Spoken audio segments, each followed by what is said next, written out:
léegi suñu demoon tey mel ni Fass mois de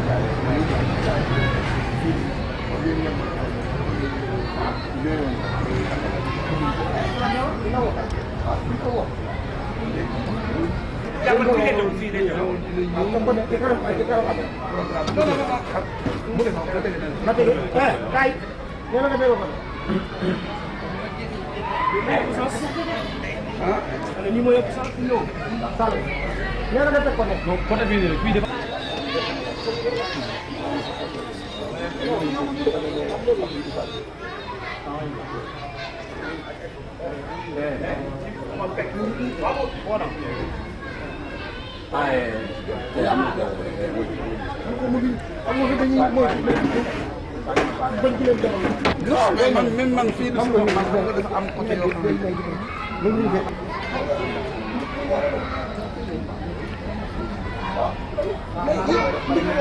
alors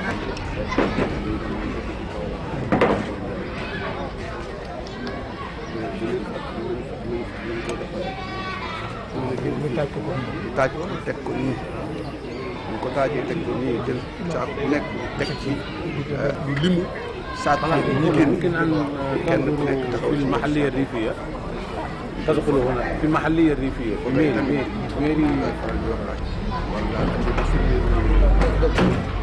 jëlee sa doom ne ko demal jënd ma wala suukar bu demee ci il faut ñu andi liste boo xamante ne mooy wane ne ñii lañ ko jox ak seen i numéro téléphone wane ay photo wane ay vidéo su ko defee ñun suñu bët set yéen ñu ko tegoon seen loxo seen bët set loolu dinaa ko wax ci mbooloo mi pour nit ñi xam parce que maa ngi gis lu logique la lu kii la daal lu kawoon la lu kaw la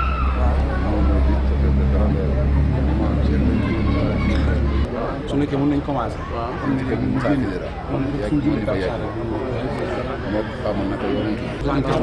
75 sacs. waaw wane ne 75 sacs ak 22 ñu rangé leen. léegi table bi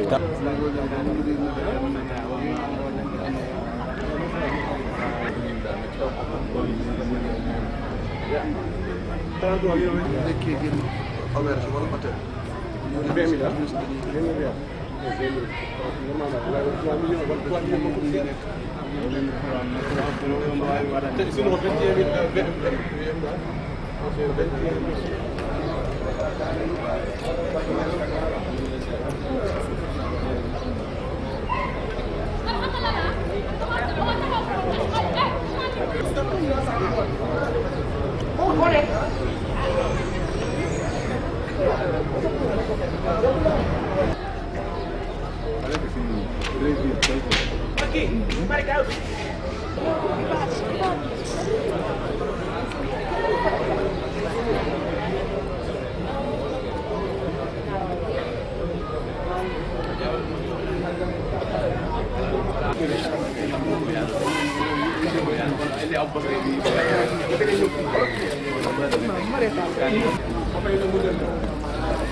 Wajiran sama numéro yaay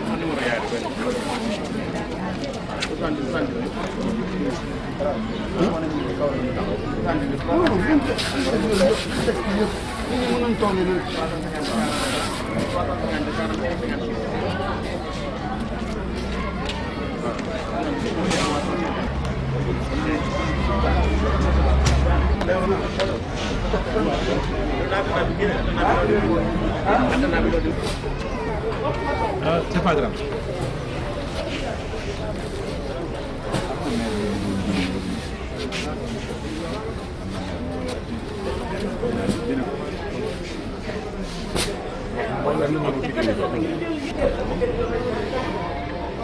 catégorie confondue,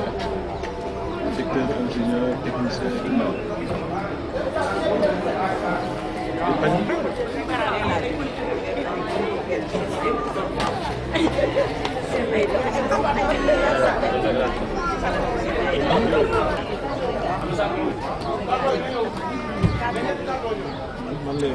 les sons de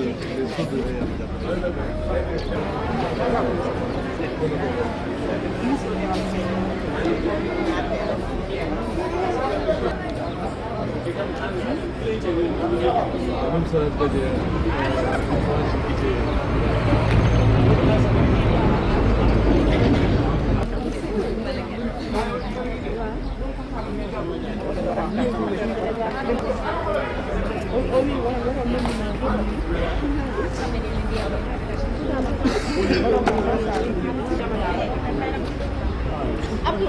kalau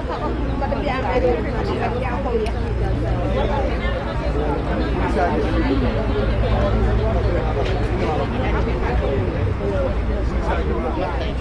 Voilà, Kuba.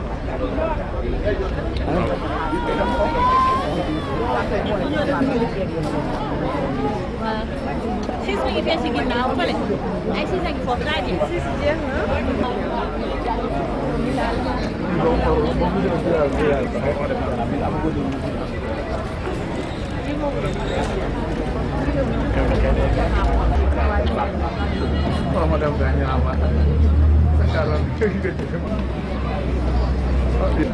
Non, kalau anda orang kacau saya.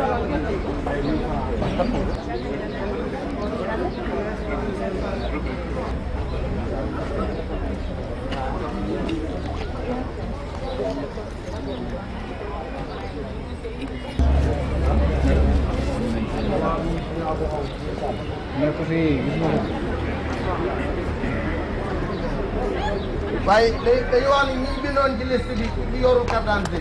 bu fekkee ne Dem jëli ko de moo gën.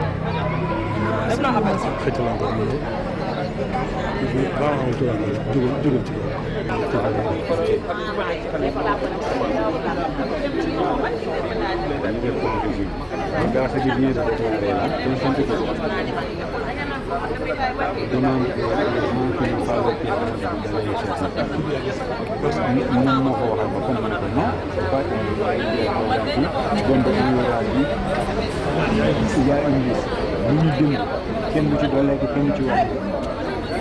carte d'identité ñu ne mën na la non non faut pas le dire ça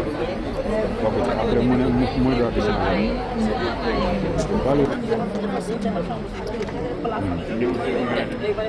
am na ñenn ñu def sax procuration la am na nga xam ne dañu envoyé seen doom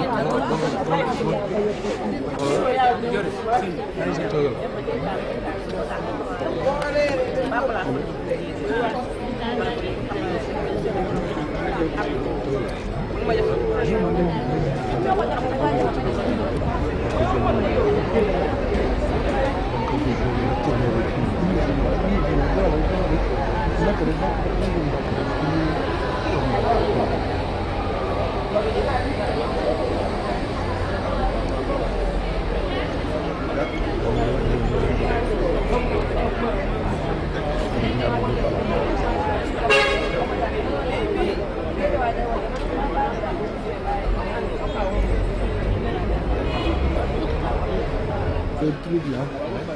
ça oui. Non, non, donne-le benn bi mën ko monter ko mu bàyyi.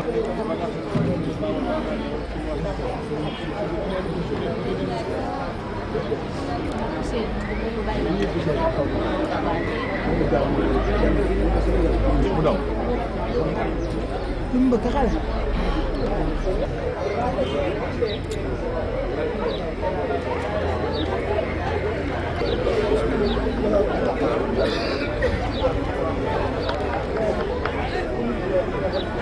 Lại.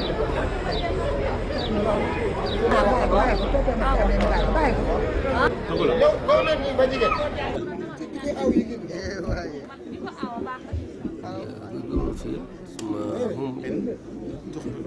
كيف يتم يعني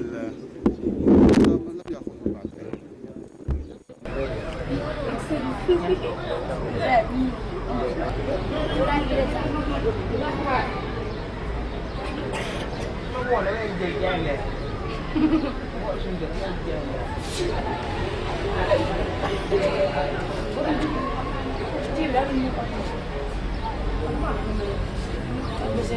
seen loxo macha allah wërsëg bi kii na lool yàlla may na leen wërsëg ñu jéem a nekk pont diggante ñooñu ak ñi nga xam ne dañu ñàkk dañuy soxlu ndimbal loolu moo tax si loolu ñuy organiser ay kuréel ñoo xam ne loolu rek mooy seen mission bokk na si tey kuréel bi nga xam ne moo ñuy indil xéwal boobu moo tudd jamiyatul awnul mubashir mbaa association de action direct action moom bon organisation koweïtienne la mais nag day def opération action am yëpp à travers le monde ñëpp incha allah léegi nag yàgg nañu ko def fii itam ci Sénégal bon ren nag ñu ne dañuy cibler ci banlieue yi nañu seet nag béréb bu ñuy def yàlla def nag mu tombé si ñun alhamdulilah mu nekk incha allah suñu wàll kon ñu ne dañuy tànn fii Malika bon mairie Malika kon comme centre de distribution incha allah ñëpp ñu ñëw nañu ñëw fi teew fii incha allah ku nekk dinañu la wax ni ngay am si loolu naal ñu ngi leen gërëm si loolu di leen incha allah di gërëm maire bi c'est ko représenté madame Ami Diop ak délégué de quartier bi Malo Ndir ak àndandoo am Thiam ak tam imam yi ak kilifa yi yëpp incha allah su ko defee dina am kaddu kon moom dina am jël kaddam su paree ñu jox ko madame le maire après ñu jox ko délégué après incha allah ñu commencé ba ñu jox ko kenn si imam yi fii incha allah mu nekk imam Amadou Tidiane Talla incha allah su jeexee ñu procéder incha allah distribution bi nous voudrions dans cet événement important humanitaire qui est la distribution des vivres, des denrées alimentaires aux nécessités. Ceci entre dans le cadre d'un programme de la lutte contre la pauvreté que mène toujours l'association de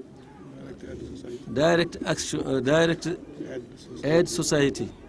C'est une association ou une ONG koweïtienne qui mène ces actions humanitaires à travers le monde. Ils ont l'habitude de le faire ici au Sénégal. Alors, surtout dans le sud du Sénégal, Casamance, sont très connus là-bas. Ils ont beaucoup de programmes, des activités caritatives. Ils ont construit beaucoup de mosquées. D'ailleurs, le représentant va en parler, Inch'Allah. Ensuite, on va donner la parole à Madame le maire, Madame représentante le maire, et au délégué de quartier, Malo Ndir, et ensuite à l'imam Cheikh Ahmed Tidiane Talla. Ensuite, on va procéder à la distribution, Inch'Allah. Rahmatullahi ta'ala wa barakatuh. Inna alhamdulillahi nahmaduhu wa nasta'inuhu wa nastaghfiruhu wa na'udhu billahi min shururi anfusina wa min sayyiati a'malina. Man yahdihillahu fahuwa al-muhtadi wa man yudlil fala hadiya lahu wa nashhadu anna Muhammadan abduhu wa rasuluhu. Ginnaaw biñ leen nuyu gën gi nuyu mooy yàlla na jàmmi yàlla nekk ci yéen ak barkeem. Li ñuy njëkkee nag mooy di leen baalu àq parce que programme bii tey am ñu ngi ko nisiroon démb waaye nag jaam ak bëgg-bëggam yàlla ak dogalam du ma dellu ci gàllankoor yi nga xamante ne moom la ñu am ba taxuñu koo def waaye li ñuy mën rek mooy ñi fi teewoon ñëpp démb ñu ngi leen di baalu àq ndax ndimbal lañu woon andi si waaye àq taxuñu woon jug ñu wax nag ci ONG bi nga xamante ne moom laa représenté fii ñu xam ko ci turu tubaab Direct Aid Society ci turu arab ñu koy wax al awnul mubashir boo koy tekki ci wolof muy ndimbal bi jëm ci ki ko soxla muy yëngu nag ci domaine yu bari ginnaaw bi mu installé Sénégal depuis 91 ñu gën koo xam ci bërëb bi nga xamante ne mooy Casamance boo fa demee boo laajtee kan mooy Direct Aid ex agence des musulmans d'Afrique ñu ne la mooy defarkatu jàkka yi mooy dimbalikatu néew ji doole yi mooy gaskatu teen yeeg forage yeeg mini forage yi moom mooy yóbbukatu nit ñi Màkka moom mooy joxe xaru tabaski yi moom mooy dimbali nit ñi weeru koor ak lii nga xamante ne dañuy def léeg-léeg bu demee ba nawet bi fekk am na ci gox yoo xamante ne seen nawet demeewul noonu ñu ñëw dimbali leen ci ceeb ak diwlin ñu tàmbali ko nag ci Sénégal ci fu bare ñëw tey fii ci diwaanu Malika fas yéene fee séddale 300 saaku ceeb yu ànd ak benn bu nekk butéelu diwlin bu 5 litre lii nag ñi ko def ñu ngi bàyyeekoo réew mu ñuy wax Koweït te ku wax Koweït ak Sénégal xam fi ñu jaar ne ca gannaaw ba leen Saddam Hussein songee état du Sénégal dimbali woon na leen ak ay jàmbaaram ba am ñu fa daanu kóllëre googu nag di dox ba léegi mu am fa ay nit ñoo xamante ne yàlla daf leen dénk wërsëg te ñu dégg suñu waxu boroom suñu boroom wax ne innamal mu'minuuna ixwa fa aslihu bayna axawaykum jullit yépp ay mbokk lañu kon na ngeen rafetal seen diggante ak seeni mbokk jullit ñoom yàlla dénk leen wërsëg ñu yëg ne am na seeni mbokk jullit yu nekk quelque part dans le monde nekk dans le besoin ñu ne nañu jël suñu wërsëg créer lu bot 30 agences en Afrique ne fépp suñu mbokk jullit yooyu nekk ñu dem fekk leen fa jox leen suñu ndimbal loolu moom mooy suñu teewaay tey fii ci béréb bi loolu nag jullit yi ko def du ñoom dong la war képp kuy jullit dimbali sa mbokk jullit war na la kon nag lii nga xamante ne moom lañ fi andi tey mu néew mu bari ñuy ñaan ñi nga xamante ne yàlla da leen ci boole te ñu am ci te yëg ne am na seen benn dëkkandoo bu ñu dëkkal te amul ñu jël ci li leen yàlla sédd tey ci bés bii 5 kilo litre dëwlin ne ko mbokk kat am lii kat wërsëg bu ñëw ci gox bi la te matewul ñëpp kon nag yàlla dafa dogal man am naa yow sama dëkkandoo nga amuloo lii maa la ko sédd parce que loolu mooy solidarité islam léegi nag damay gàttal foofu parce que fi mu ne nii xaw na naaj ma jéem a résumer li ma wax ci wàllu làkku tubaab pour ñi nga xamante ne ñoo fi teewal presse bi. di wane sunu mbégte ci jëf ju baax ju rafet ji ju sell ji ci jullit ak mbokkum jullitam ndax wolof dina wax ne daanu dajul suuf mbir la moo xam du ñëpp ñoo ci mën a am doomu aadama yi nag boo séddalee mbir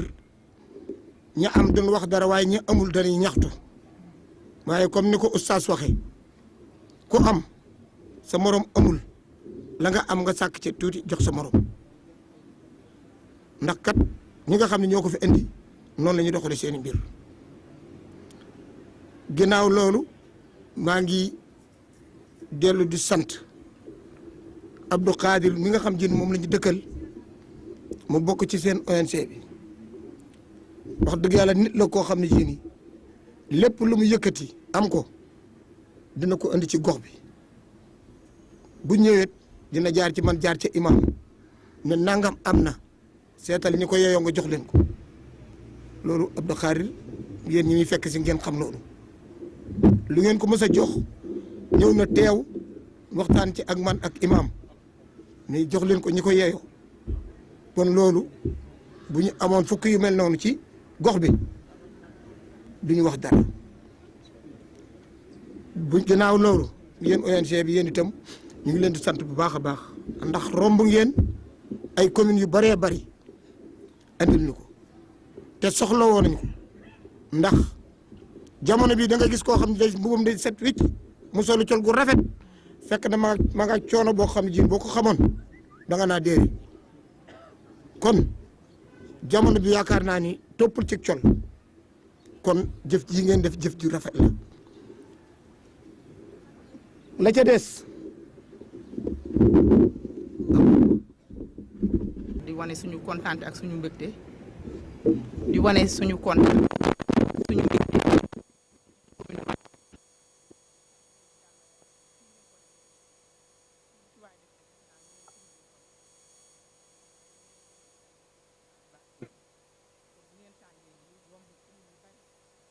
commune Malika suñu sant ak suñu ngërëm ak suñu kontaan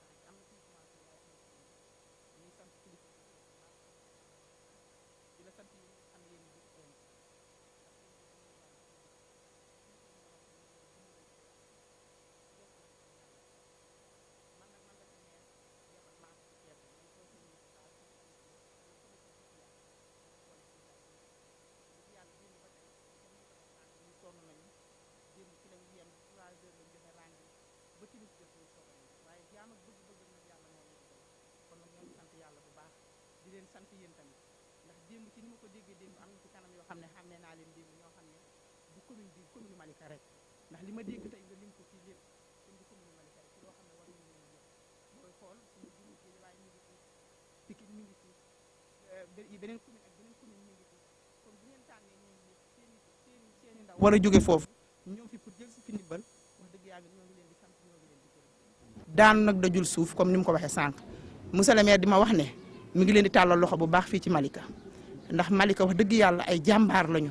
bëgg ay jigéen a ngi fi ay góor waaye ay néew di doole ñu ngi fi kon bu ngeen ñëwee di jàppale néew di doole yi mi ngi ñaan lépp loo xam ne amat na rek ngeen koy yokk bu baax a baax a baax ndax commune Malika soxla nañ ko surtout jamono bi ñu mel léegi waaye sant na leen gërëm na leen kontaan na bu baax a baax a baax a baax lii nag sànq nee nga ne ku dend ak sa moroomu jullit na nga ca natt même bu dee juróomi kilo sax nga jox ko te gëm naa ne fii ci Malika moom problème boobu du fi am ndax dëkk man ñi ci jiitu ci lu jëm ci wàllu sëriñ bi dëkk bi kusaan bi nee nañ maam li maam moo ne woon xajal yaatal leen sàkket yi gan yi loolu moom la ñu dund ba tey dëkku diinal dëkku lislaam la ñu loolu la ñu xam ñun ñi nekk maire te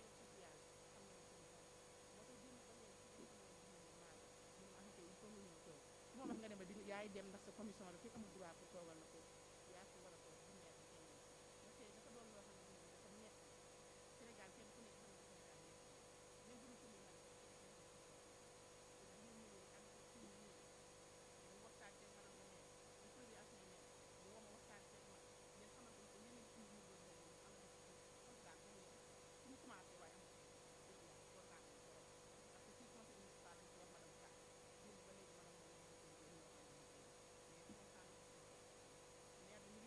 ci yàlla ne lépp lu ngeen man ren bu déwénee yàlla na ngeen man lu ko ndax dëkk bi lépp lu fi waay def rek monsieur le maire nga ko defal man ñu koy àndal ma ci xam te metti na lool nu ngeen ñu ci mën a dimbalee rek ba mu gën a yaatu ndax bu ñu sañoon ñun tamit kenn du xiif bu ñu sañoon kenn du feebar bañ a faju bu ñu sañoon kenn du am lu la nekk te booy xool jigéen ñi sax ñu ci gën a sonn te boo xoolee ci jotaay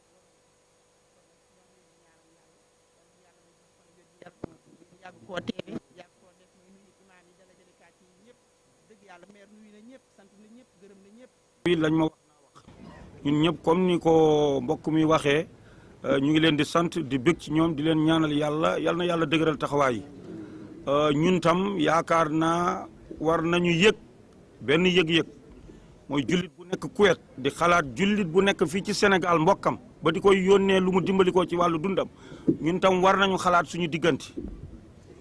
war nañu xalaat lii war nañu jox leçon suñu diggante ñun tam nan la ñu war a mel loolu leçon la bu ñu war a tirer fii ñun tam suñu mbokk jullit bu nekk fële di xalaat ne ñun ñëpp benn lañu ba mu ñuy yónnee lu ñu dimbali ko sàkkantuma la ak ñun ci suñu diggante lii suñu leçon la ñun war nañ cee jël leçon ku nekk seet ka nga dendal wala ka nga ëpp doole wala yu mel noonu te alhamdulilah ñu ngi sant suñu borom tam subhanahu wa taala bi mu ko tegee ci loxo yu mel nii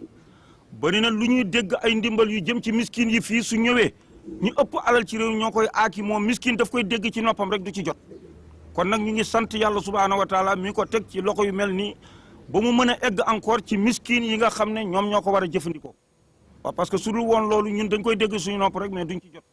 loolu yëpp ñu ngi ciy sant suñu borom subhanahu wa taala gannaaw gi ñoom ci seen bopp ñu ngi leen di dénk suñu borom subhanahu wa taala yal na yàlla maanaam fay jëf ji fa mu jóge ba fii waaw parce que ñun nag dañuy wax ci Haalpulaar maana liingu so ñaami karaw yo yettu law joɓe kore da ngay dégg wut nañu rek waaye ci dégg-dégg rek koy dégg kon nag ñun tam nañ leen santal yàlla gannaaw bi ñu santee suñu borom sant leen gërëm leen ñaanal yéen yal na yàlla dëgëral taxawaay bi waaw lu mel nii nag mooy tax ku nekk ki ci war a jot wala ku ci yelloo jot si waaw lu mel nii rek moo koy waral parce que am na yu bëri yu ngeen di dégg waaye ci dégg-dégg rek la da ngeen di dégg ay yàpp ñu ngi fii ñëw jóge Arabie Saoudite ak yu mel noonu wala yu mel nii waaye fekk ci dégg rek la ko miskin yi di dégg waaw te loxo yu mel nii ñoo koy eggale fa mu war a egg kon nag ñoom tam nañ leen ñaanal yàlla yal na yàlla dolli jàmm waaw ñu ñaanal yàlla ña ko def tam yal na leen yàlla nangul yal na leen yàlla nangul ko mbokk mi waxee jullit ñëpp benn lañu kon na ngeen rafetal seen diggante ñu tam góorgóorlu ci bu baax bëggu ñëpp di leen gërëm di ñaan yàlla subhanahu wa taala yal nañ yàlla def ay jullit yu di incha allah waaw jazakumullahu xayran imam laa fii ci juma yi Caaroy lew na 1 jazakumullahu xayran Fatimata Aw. Fatimata Aw.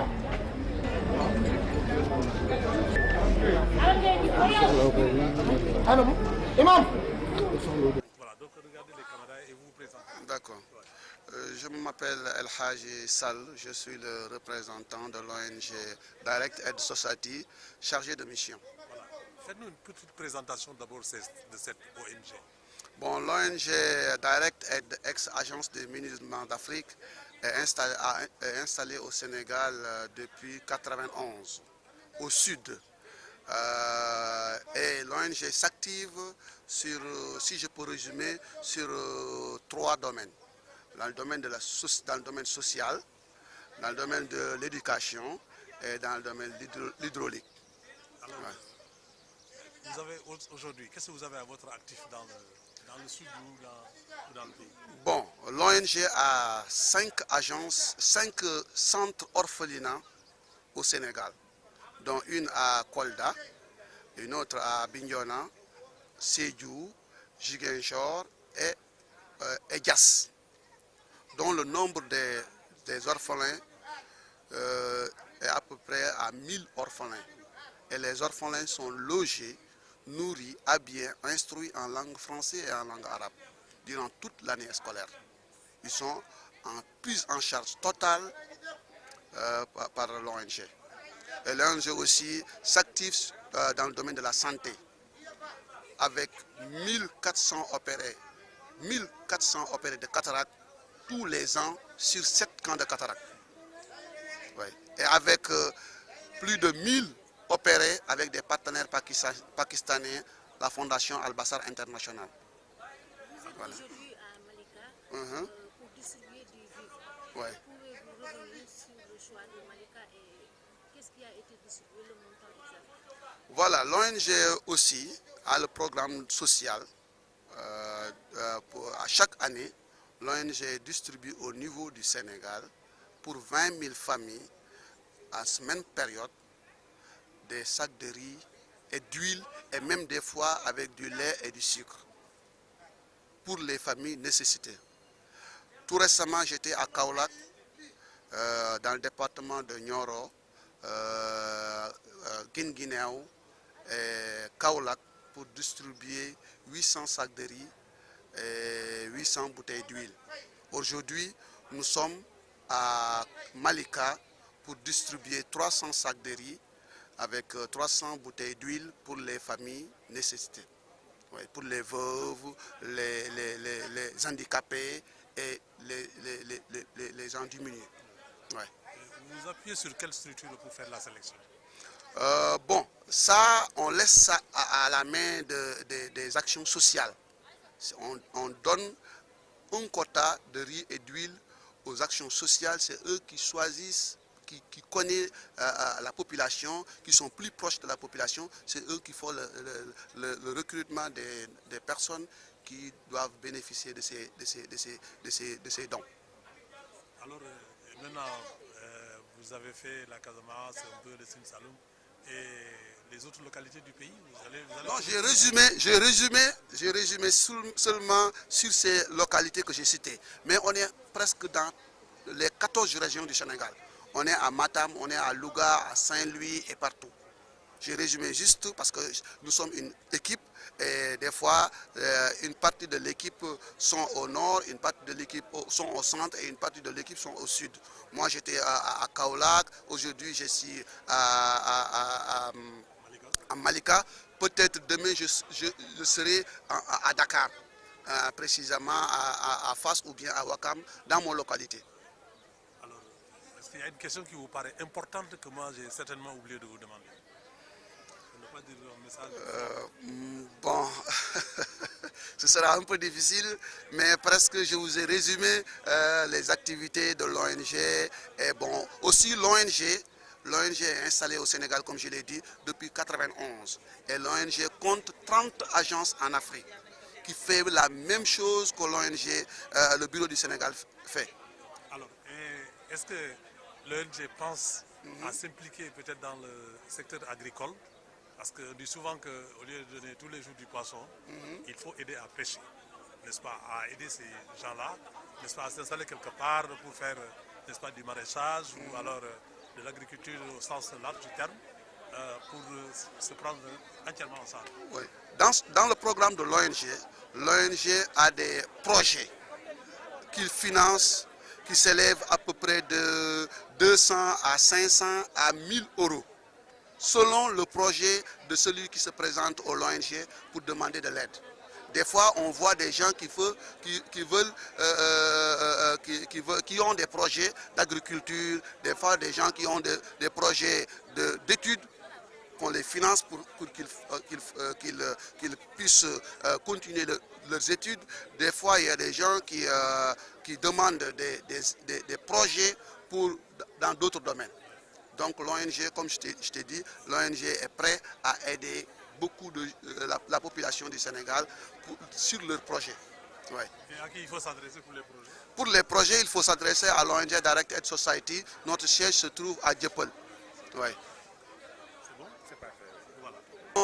Je suis Alhaji Sall,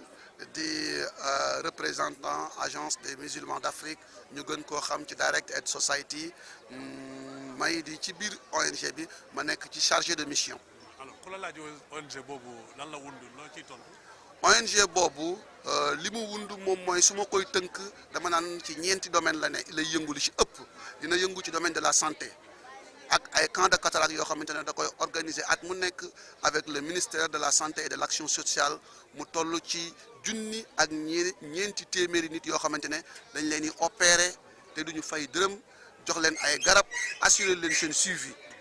loolu dinañ ko def ak le ministère de la santé du tere tamit amoon nañ yeneen partenaires yoo xamante ne at mu nekk dinañ fi ñëw opérer lu toll ci ñaar téeméeri nit yoo xamante ne du ñu fay dërëm jox leen ay lunettes ñu tuddee fondation boobu ñuy ay pakistanais ñu gën leen ci xam ci fondation Al Basar International. ONG bi dina yëngu ci jël en charge ay jirim mi ngi ak juróomi centre yoo xamante ne ñeent yi ñu ngi au sud benn bi mi ngi dans la région de Thiès précisément à Diass am na Kolda am na Bignona am na Sédhiou am na Ziguinchor booy lim mboole seemu jirim yooyu nga xamante ne ñoo nekk ci centre yooyu toll nañu ci junni jirim yoo xamante ne ONG bi moo leen jël en charge totale dëkkal leen di leen añal di leen reeral di leen ndékkil di leen jàngal arabe di leen jàngal français ku ci feebar mu faj la te doo fay dërëm durant toute l'année scolaire. ONG bi dina yëngu ci wàllu dimbali nit ñi ci wàllu ndox village yi nga xamante ne dañoo sori te soxla ndox ñii mu defal leen teen ñii mu defal leen ay forage ñii mu defal leen ay mini forage ONG bi dina yëngu tamit ci wàllu social comme li nga xamante ne moom lañ ñëw def si fii ci Malika te mu ñu war koo def ci 4 junni sénégalais ci biir réew mi ONG bi dina yëngu ci wàllu dimbali ay nit ci wàllu xaru tabaski bu weeru kooree tamit dinañ tànn 4 junni famille dimbali leen ci ceeb suukar diwlin ak meew ONG bi tamit dina yëngu ci yóbbu ay nit Màkka chaque année dinañu tànn ay nit yóbbu leen Màkka gratuitement waaw. comme ni ma ko laajee sànq ci nasaraan. xam nga ñu ne may jën bés bu ne. jàngale napp moo ko gën. waaw est-ce que am na ay domaines yoo xam ne yéen a ngi ci leen di baaxee. lu mel ni wàllu mbéy. pour que rek kii bëgg na béy ngeen jox ko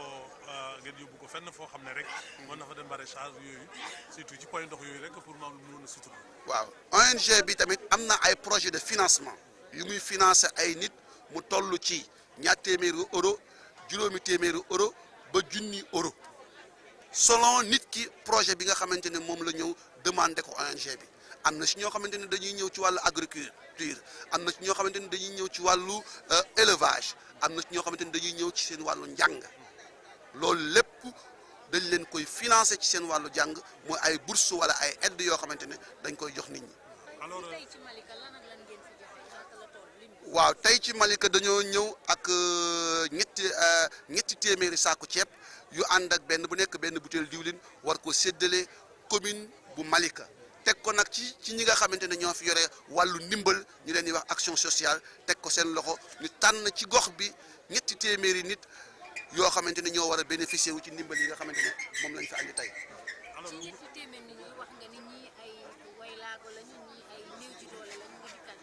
waaw ñi nga xamante ne tamit ñoom ñooy bénéficier wu ndimbal yooyu mi ngi toll ci jirim yi waylaago yi ak veuve yi nga xamante ne seen i borom kër dañoo génn àdduna te seen loxo jotul seen ginnaaw ak ñi nga xamante ne sax ñu ngi ak seen borom kër mais seen loxo jotul seen ginnaaw ñoon la ñuy jagleel ndimbal bii ñu andi fi tey. alors nguuru Sénégal nag seen diggante moom nu mu demee. waaw nguuru Sénégal wax dëgg yaatal nañ ñu parce que mois de novembre bi passé long la ñu def suñu accord de siège ak le gouvernement du Sénégal man maa fa teewaloon suma directeur fekk mu nekkoon en congé ñu signé un accord de siège avec le ministère des affaires étrangères ONG bi yàgg na Sénégal yàgg na fee liggéey te wax dëgg mas ñoo am benn gàllankoor ak gouvernement du Sénégal may waxi tamit ne ONG bi il est apolitique képp ku nga xamante ni yàlla teg na la ci réew mi ONG bi dina ànd ak yow jàppale la pour sa réussite mandat. alors léeg-léeg ñu jàppale leen ci exonération. effectivement parce que am nañu programme d'investissement boo xamante ne dañ ko signé ak gouvernement bi li nga xamante ni ñaan nañ ko pour mu mënuñ ci dimbali ci exonération nangul nañu ko am na ci yoo xamante ne tamit nangaluñu ko waaye modifié nañu suñu programme d'investissement ba mu dëppoog li nga xamante ne moom la ñu ONG bi exonéré ñu signé ko ak moom. est-ce que fàtt naa la laaj loo xam ne amal na la solo. bon daanaka presque li nga xamante ne moom laa waroon wax li nga ma waroon laaj yëpp tontu naa la ko. ñu ngi lay gërëm la sant. jërëjëf. ana kan ko ba 5 rek mu dem après ñu dem allo waaw.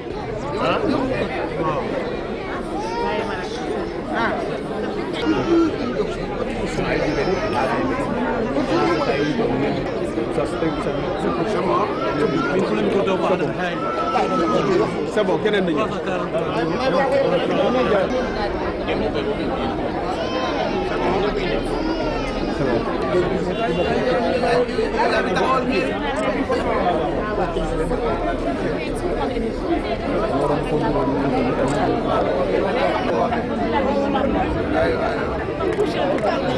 normal